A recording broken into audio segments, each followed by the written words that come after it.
Good afternoon mga kabengbeng, especially sa ating kabengbeng from Iloilo na si Sir Jeric Palencia. Sir Jeric, ito na po ang unit sir, Mini Predator Battle Tank, upgraded to Battle Tank po. Ayan, 0.35 liter battle tank, then regulated po yan 3,000 PSI maximum input, 1,800 PSI output. At ayan, napakaganda. Pure steel barrel po yan na naka-shroud na. Then side lever 12 rounds magazine. So kaya naka-single shot lang po tayo. Then folding buttstock. Ayan. Then yung CTR, ayan, ganyan po siya.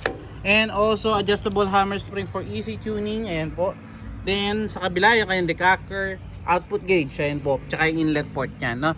So subukan po natin to mga kabengbeng, grouping test po natin. Ayan po yung kanyang itsura. Then ito po yung kanyang serial number sir, AR03 1048-26, ayan po, para ma-assure nyo sir na itong itetest natin ang unit na makakarating sa inyo.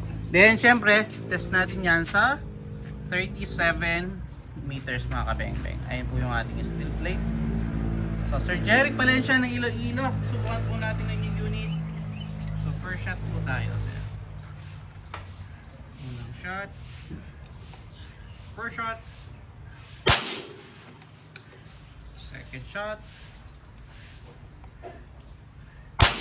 Ganito tumama sir, pellet to pellet. Pangatlo, pang-apat, grabe yun sir, ganda tumama. No, zoom natin. Pang-apat, pang-lima. Halos makikita nyo mga bengbeng, hindi po lumaki yung ating grouping. So tara, puntahan po natin yung ating naging grouping sa 37 meters, no? Grabe, mini predator lamang po yun, pero tignan nyo naman po dito talaga na sa atin mga bengbeng, tinitest natin yan, i-maximize natin yung unit hanggang kung saan niya kaya mga bengbeng. Actually kahit above 37 meters maganda yung patama nito. Tignan nyo naman po, napakaliit ng kanyang patama. So Sir Jeric Palencia, salamat po sa tiwala. Again, peace out po.